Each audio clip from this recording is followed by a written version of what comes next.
मेरे रोशनी सिंह के साथ और आइए देखते हैं प्रमुख खबरें।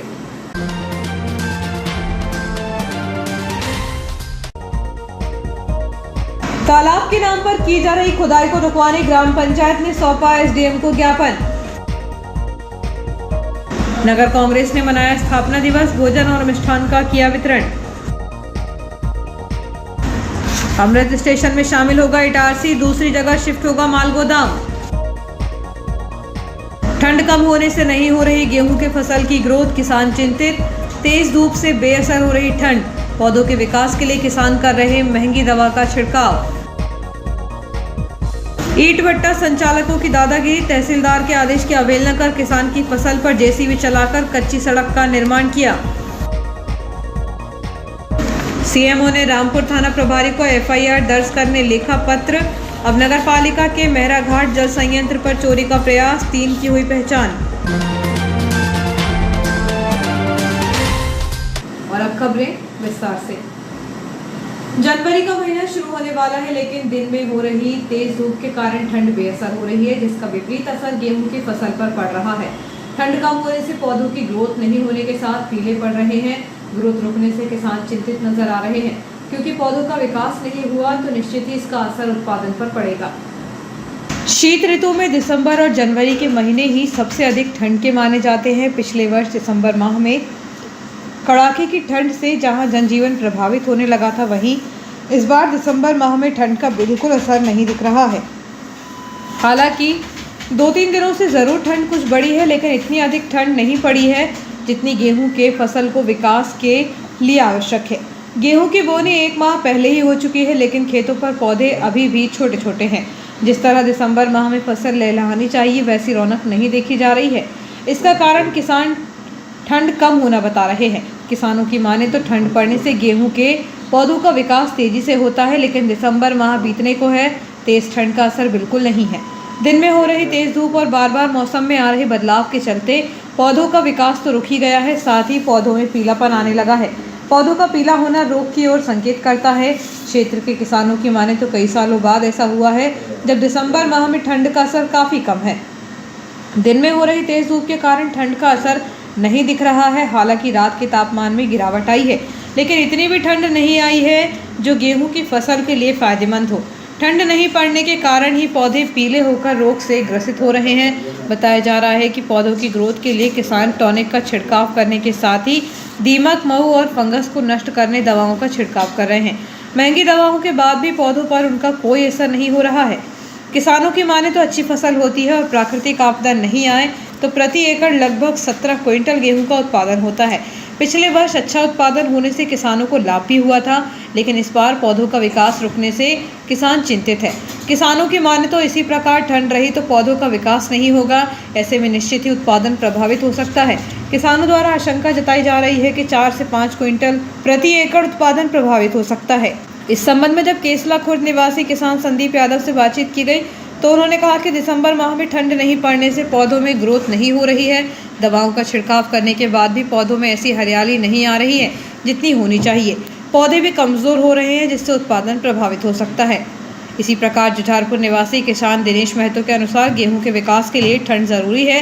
जितनी अधिक ठंड पड़ेगी उतनी ही अच्छी गेहूं की फसल होती है, लेकिन दिसंबर माह बीतने को है, ठंड कम पड़ रही है। दिन में हो रही तेज धूप ठंड को बेअसर कर रही है, जिससे गेहूं के पौधे पीले होने लगे हैं। यदि ऐसा ही मौसम रहा तो गेहूं का उत्पादन काफ़ी प्रभावित होगा।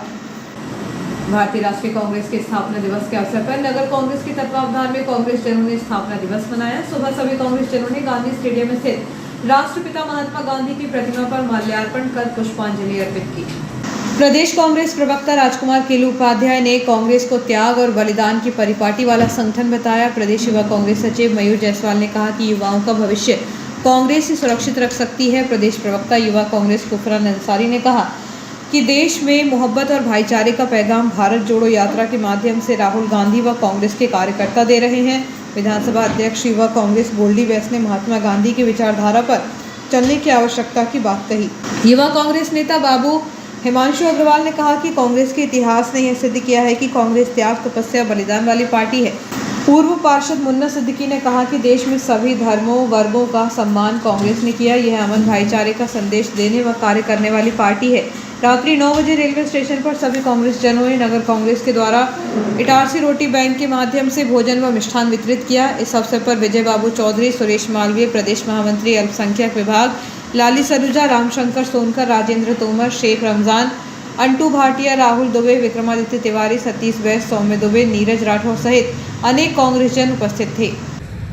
भारतीय राष्ट्रीय कांग्रेस जिंदाबाद, जिंदाबाद, जिंदाबाद। भारतीय राष्ट्रीय कांग्रेस जिंदाबाद, जिंदाबाद, जिंदाबाद। महात्मा गांधी अमर रहे, महात्मा गांधी अमर रहे, राष्ट्रपिता महात्मा गांधी अमर रहे, अमर रहे, अमर रहे। राष्ट्रपिता महात्मा गांधी अमर रहे, अमर रहे, अमर रहे। राष्ट्रपिता महात्मा गांधी अमर रहे, अमर रहे, अमर रहे। राष्ट्रीय कांग्रेस के 138वें स्थापना दिवस पर नगर कांग्रेस कमेटी इटारसी और कांग्रेस परिवार द्वारा आज यहाँ स्थानीय गांधी स्टेडियम पे महात्मा गांधी जी की प्रतिमा पर माल्यार्पण किया गया।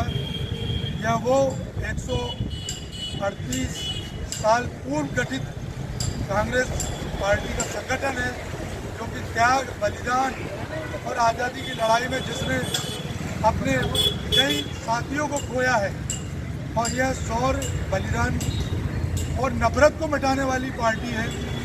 आज हम सब संकल्प लेते हैं कि जो राहुल गांधी जी जिस भारत जोड़ो यात्रा के माध्यम से कांग्रेस और देश की जनता को संदेश दे रहे हैं कि नफरत छोड़ो और भारत जोड़ो, हम उस सबको आगे बढ़ाएंगे और उनके द्वारा दिए गए समय समय पर कार्यक्रमों को कांग्रेस पार्टी पूर्ण रूप से निर्वहन करेगी। हमारी भारतीय राष्ट्रीय कांग्रेस का 138वां स्थापना दिवस है। 28 दिसंबर 1885 को भारतीय राष्ट्रीय कांग्रेस की स्थापना हुई और लगातार स्वतंत्रता आंदोलन से लेकर स्वतंत्र भारत तक भारतीय राष्ट्रीय कांग्रेस की भूमिका इस देश के विकास और निर्माण में बड़ी अहम रही। इस कांग्रेस ने, हमारे महापुरुषों ने वो समय भी देखा जब इस देश को आज़ाद कराया, और आज फिर से वो ताकतें इस देश की शक्ति हो गई हैं जो इस देश में नफरत का वातावरण बना रही है। आज हम सभी लोगों की नैतिक जवाबदारी ये बनती है कि हम कांग्रेस के उन लोकतांत्रिक मूल्यों को स्थापित करने के लिए, पुनः उनकी रक्षा करने के लिए आज हमको ये लड़ाई। वृंदावन गार्डन न्यास कॉलोनी में 7 स्टार ग्रुप द्वारा 1 जनवरी से 7 दिवसीय संगीत में श्री शिव महापुराण कथा का आयोजन किया जा रहा है। कथा का समापन 7 जनवरी को पूर्णाहुति के साथ होगा। 7 स्टार ग्रुप के जसवीर सिंह छाबड़ा ने बताया कि कथा प्रतिदिन दोपहर 1 से शाम 5 बजे तक चलेगी। कथा में कथा व्यास पंडित अनिल मिश्रा शिव महापुराण की कथा का वाचन करेंगे। श्री छाबड़ा ने धर्म प्रेमियों को आयोजन में सादर आमंत्रित किया है। संगीत में श्री शिव महापुराण कथा के प्रथम दिवस श्री शिव महापुराण महात्मा एवं आदि शिवलिंग पूजन विधि बताई जाएगी। दूसरे दिन नारद मोह धनपति कुबेर का पूर्व चरित्र एवं संध्या देवी की कथा, सती चरित्र, शिव सती विवाह उत्सव होगा। तीसरे दिन पार्वती जी का प्राकट्य महोत्सव, तपस्या, श्री शिव पार्वती विवाह महोत्सव का आयोजन होगा। चतुर्थ दिवस माता पार्वती को ब्राह्मण पत्नी के द्वारा पतिव्रत धर्म का उपदेश, विदाई, कार्तिकेय श्री गणेश प्राकट्य महोत्सव। पांचवें दिन भगवान शिव के द्वारा त्रिपुरासुर वध, जालंधर उद्धार, विष्णु द्वारा तुलसी के शील का हरण, वाणासुर पर कृपा, महिषासुर वध, भगवान शिव के द्वारा गजासुर का उद्धार की कथा होगी। छठवें दिन भगवान शिव के विविध अवतारों की कथा और सातवें दिन द्वादश ज्योतिर्लिंग महात्मा वर्णन, उमा संहिता, वायवीय संहिता उपसंहार होगा। न्यूयॉर्क निवासी एक रेलवे कर्मचारी के सोने आवास में चोरी हुई है, जहां से चोरों ने हजारों के आभूषण और अन्य सामान पर हाथ साफ कर दिया है, जिसकी शिकायत रेलकर्मी ने सिटी थाने में की है। ठंड के मौसम से रात होते ही सड़कें सूनी हो रही हैं, इसका फायदा चोर उठाने लगे हैं। ऐसे ही न्यूयॉर्क स्थित डबल स्टोरी रेलवे कॉलोनी निवासी अनिल कुमार के सूने आवास में चोरों ने धावा बोल दिया है। चोर खिड़की की रॉड तोड़कर भीतर घुसे थे। इसी घटना की जानकारी रेलवे कर्मचारी को तब हुई जब गुरुवार को सुबह वह अपने रेलवे आवास पहुंचे। रेलवे कर्मी के अनुसार वह डीजल लोको शेड में कार्यरत हैं। कुछ दिनों के लिए वह रेलवे आवास में ताला बंद करके बाहर गए थे, लेकिन गुरुवार को जब यहां पहुंचे तो आवास से आभूषण और अन्य सामान चोरी हो चुका था।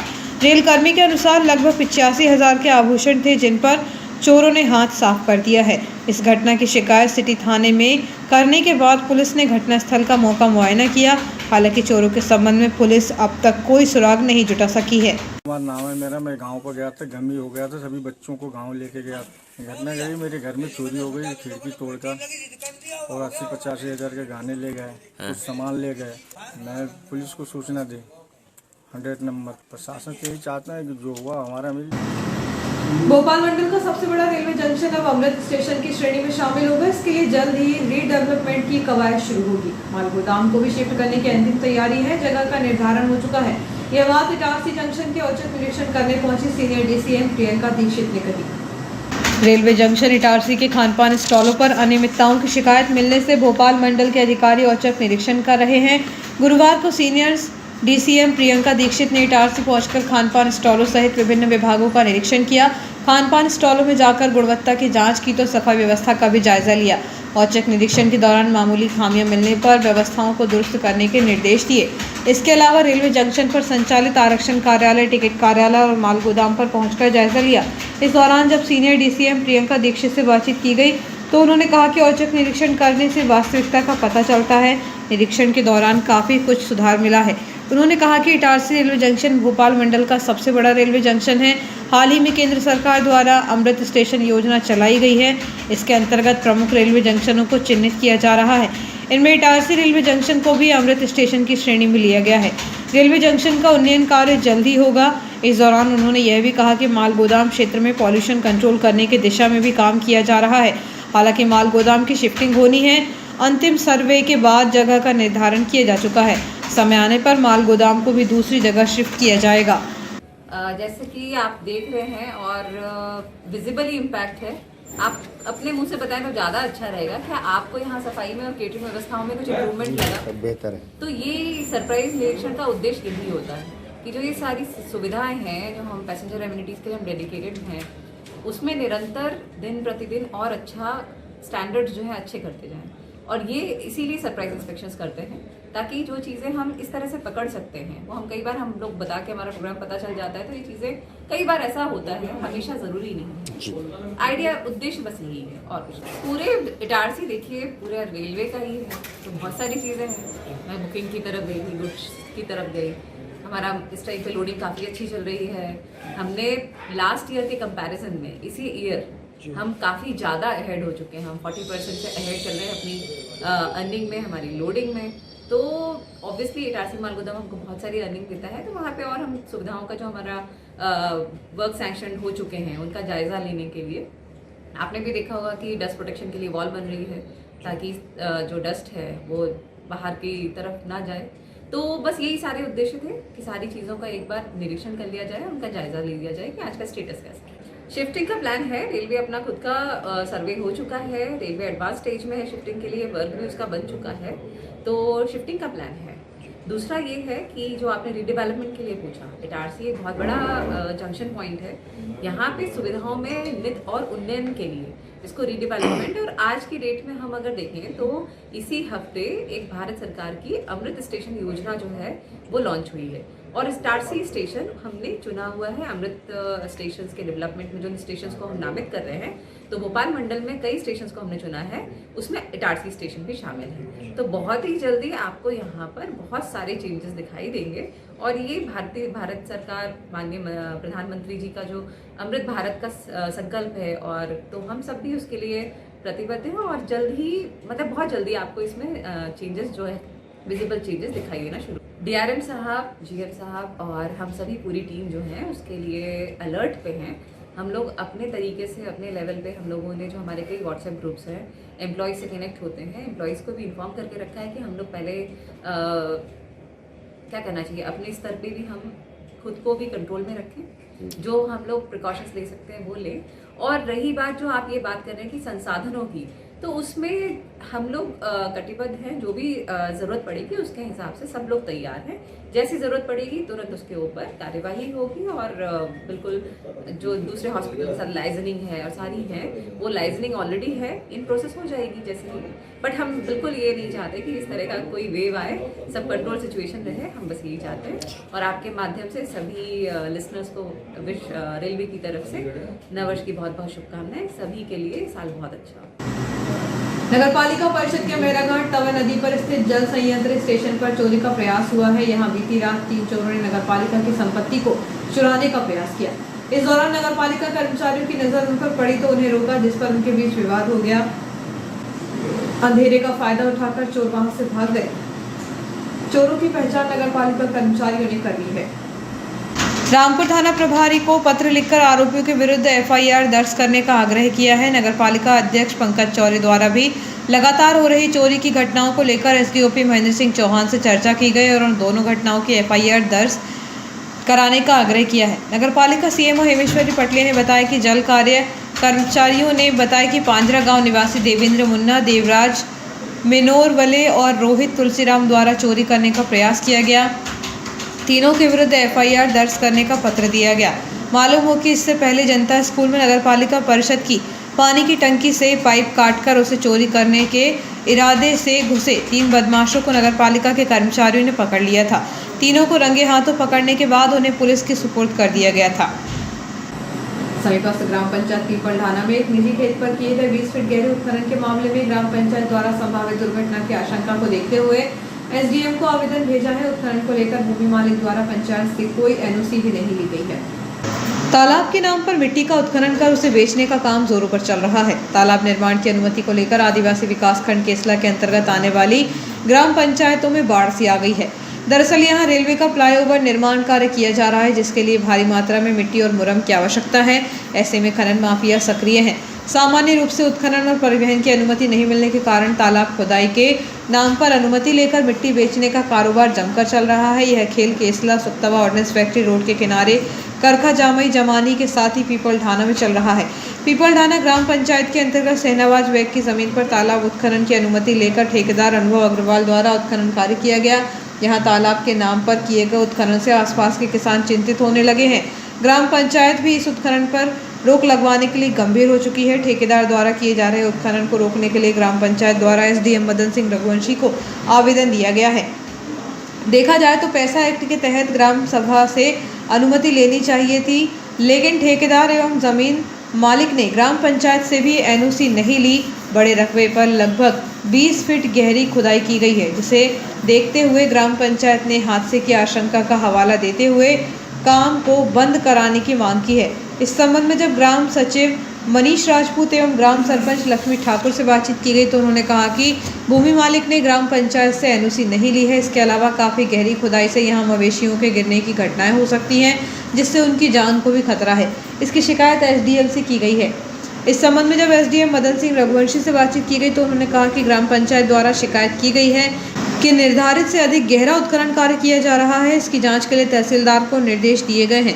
यदि नियम विरुद्ध काम हुआ तो संबंधित के खिलाफ कार्रवाई की जाएगी।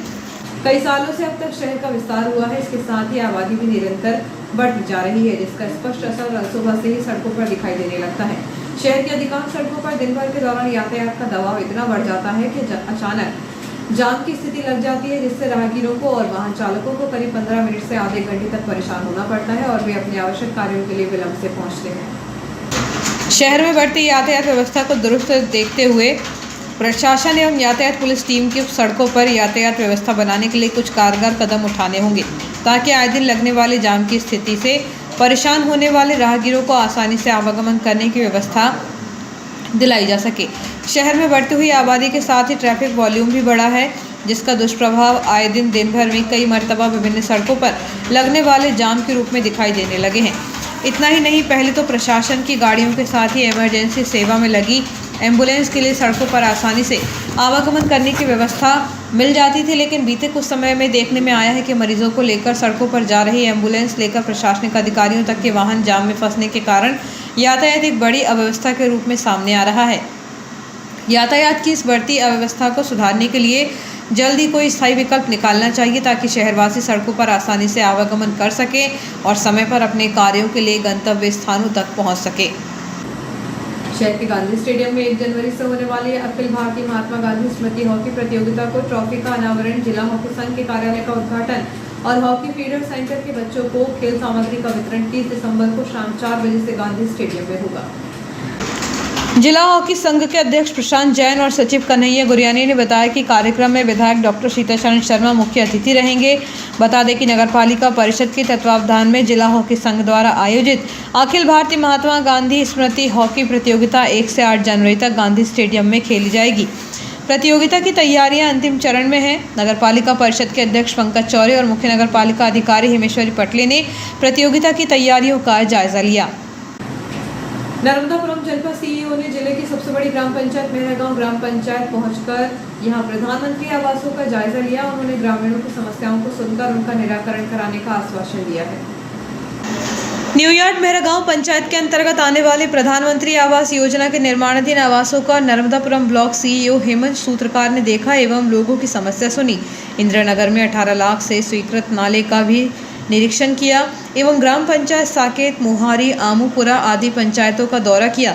ग्राम पंचायत के पीसीओ के मेहरा, ब्लॉक कोऑर्डिनेटर आवास पुरुषोत्तम पटेल, स्वच्छ भारत मिशन के कोऑर्डिनेटर राम कुमार गौर, ब्यावरा सचिव संतोष झिंझोरे, पंचायत सचिव रामाधार मालवीय, रोजगार सहायक जितेंद्र पटेल, जनपद सदस्य प्रतिनिधि प्रहलाद आटनेरे, विधायक प्रतिनिधि अशोक साकल्ले, भवानी कहार, मुन्ना पाल, लखन सोनी, प्रीतम यादव आदि मौजूद रहे। तो वो ऑलरेडी बंद है, उसको अधिकारी को हमने बोला पर वो फिर ऐसी रहेगी तो वो रेल लाइन में जाएगी तो कभी नहीं निकलेगा ना पानी को।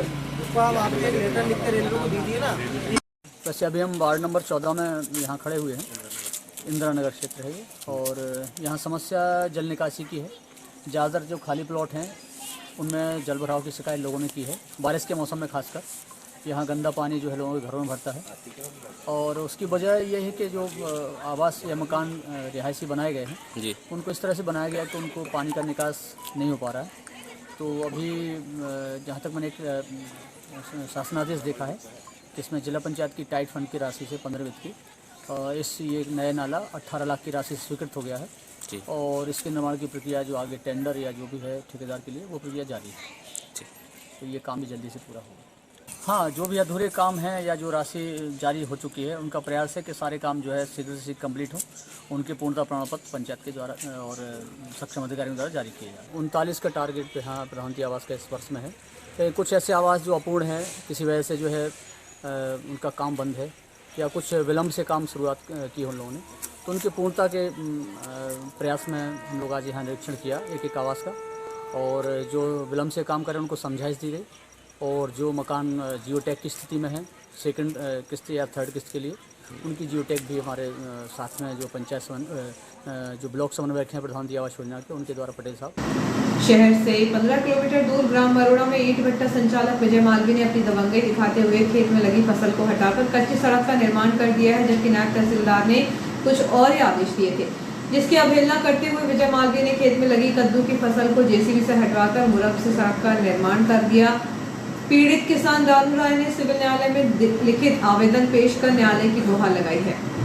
इस संबंध में पीड़ित किसान रानू राय ने बताया कि मरोड़ा ग्राम में उनकी सड़क से लगी कृषि भूमि है, उसी के पीछे ईंट भट्टा है। ईंट भट्टा संचालक विजय मालवी मरोड़ा को निकलने के लिए सड़क देने को तैयार हूँ, जबकि मेरा स्वयं का वह खेत है। मुझे किसको सड़क देना है यह मेरे विवेक पर निर्भर करता है, क्योंकि वह ज़मीन सरकारी नहीं है, लेकिन नायब तहसीलदार के आदेश पर मेरे द्वारा उन्हें अपने खेत से निकलने की जगह दी जा रही थी। बुधवार को नायब तहसीलदार के आदेश पर आरआई पटवारी ने मौके पर पहुंचकर रास्ता देने की कार्यवाही की। आदेश में लिखा था कि रास्ते के लिए कांटे हटाए जाएं, लेकिन ईंट भट्टा संचालक विजय मालवी ने रात के समय जेसीबी से फसल को हटाकर मुर्रम खेत फैला दी, जबकि आदेश में सड़क बनाने को तहसीलदार द्वारा कहीं भी नहीं लिखा हुआ था। विजय संगीत ध्रुवे द्वारा मुझे धमकी भी दी जा रही है कि हरिजन कल्याण थाने में शिकायत कर मामला दर्ज करा देंगे। मेरे द्वारा रामपुर थाने में भी इनके खिलाफ लिखित शिकायत का पत्र दिया गया था। साथ ही सिविल न्यायालय में आवेदन प्रस्तुत कर न्यायालय की गुहार माननीय न्यायालय में लगाई गई। तहसीलदार साहब के आदेश थे कि यहाँ से कांटे हटाया जाए, पगडंडी का रास्ता चालू किया जाए, और यहाँ पर रात को जेसीबी से चला के रास्ता चालू करा गया, 10 डंपर मिट्टी डाल दी गई, मुरमुरा डाल दी और इससे रास्ता उनका चालू है। दबंगों की तरह दबंगाई से काम कर रहे हैं और बोल रहे थे रानू राय अभी तो यही काम कर रहे, तेरा मर्डर भी करवा सकते हैं। विजय मालवी, सतीश मालवी किसान के साथ नियम में काम हुए, लेकिन नियम से काम नहीं करते, पैसे इसकी हठधर्मी से और बदमाशी दिखाते हैं सर। हमने एसडीएम साहब को भी की है, वो एसडीएम साहब ने तहसीलदार साहब को की है, कलेक्टर साहब को की है और सिविल कोर्ट भी, सिविल में भी लगा हुआ, तहसील में भी केस लगा हुआ। अभी क्या चाह रहे हैं आप लोग? हम ये चाह रहे हैं कि न्याय का फैसला हो, अच्छा फैसला हो। हम गलत हो तो हमको सजा मिले, वो गलत हो तो उनको सजा मिले। आपको खतरा है क्या जान का? और जान से खतरा उन्होंने बोला है, हम संगीता धुर्वे से आपको फंसवा दिया जाएंगे। कौन है संगीता धुर्वे? संगीता धुर्वे विजय मालवी की कर्मचारी है, उसके जरिए सारा काम करते हैं। सतीश मालवी, विजय मालवी, सुरेश यादव, ये दबंग लोग हैं गाँव के। तहसीलदार साहब के आदेश थे कि आप भैया बोले यहाँ से तार हटा दीजिए, तो तार हटाने की जगह उन्होंने रात में जेसीबी चला के रोड बनाया, अपने गेट पर कब्जा कर लिया। नर्मदापुरम संभाग में दिव्यांगजनों की व्हीलचेयर क्रिकेट टीम क्रिकेट खेलने के लिए छतरपुर के लिए रवाना हुई। इस दौरान खिलाड़ी नीलेश यादव, हसन शेख, शुभम विश्वकर्मा, सुनील मेहरा, विनीत यादव, अभिषेक ठाकुर, डैनी पाल मधु, अर्जुन लहरवार, अशोक केवट, जितेंद्र बाथरे, बाबूलाल यादव, ऋतिक मसीह, संजय रजक, सुमित कोहली, राजेंद्र मालवी नर्मदापुरम की व्हीलचेयर क्रिकेट संभागीय टीम के साथ रवाना हुए। स्टेशन से कैलाश बारीवा, कराटे चैंपियन व सुभाष डोंगरे ने पुष्पहार से सम्मान करके जीत के लिए शुभकामनाएं दी एवं विदा किया।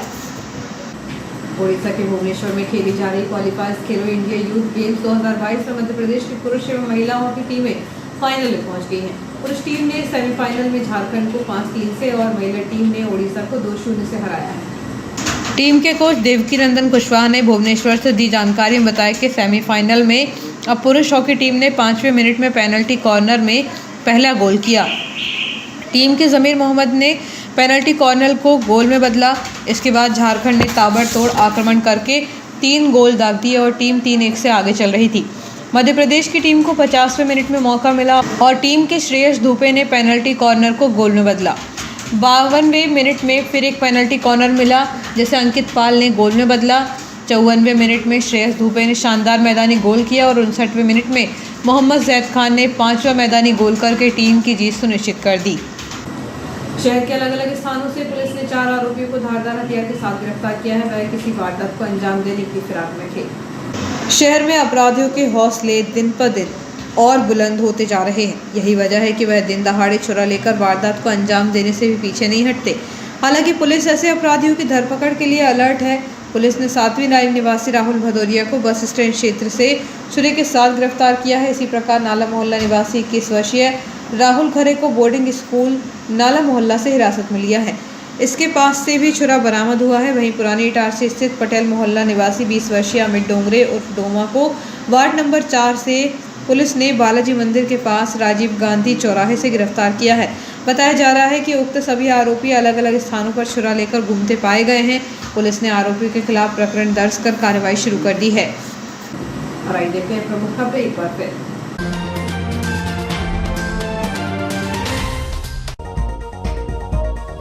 तालाब के नाम पर की जा रही खुदाई को रुकवाने ग्राम पंचायत ने सौंपा एसडीएम को ज्ञापन।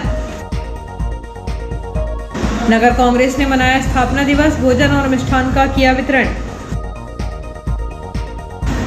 अमृत स्टेशन में शामिल होगा इटारसी, दूसरी जगह शिफ्ट होगा माल गोदाम। ठंड कम होने से नहीं हो रही गेहूं के फसल की ग्रोथ, किसान चिंतित। तेज धूप से बेअसर हो रही ठंड, पौधों के विकास के लिए किसान कर रहे महंगी दवा का छिड़काव। ईंट भट्टा संचालकों की दादागिरी, तहसीलदार के आदेश की अवहेलना कर किसान की फसल पर जेसीबी चलाकर कच्ची सड़क का निर्माण किया। सीएमओ ने रामपुर थाना प्रभारी को एफआईआर दर्ज करने लिखा पत्र। अब नगर पालिका के मेहरा घाट जल संयंत्र पर चोरी का प्रयास, 3 की हुई पहचान।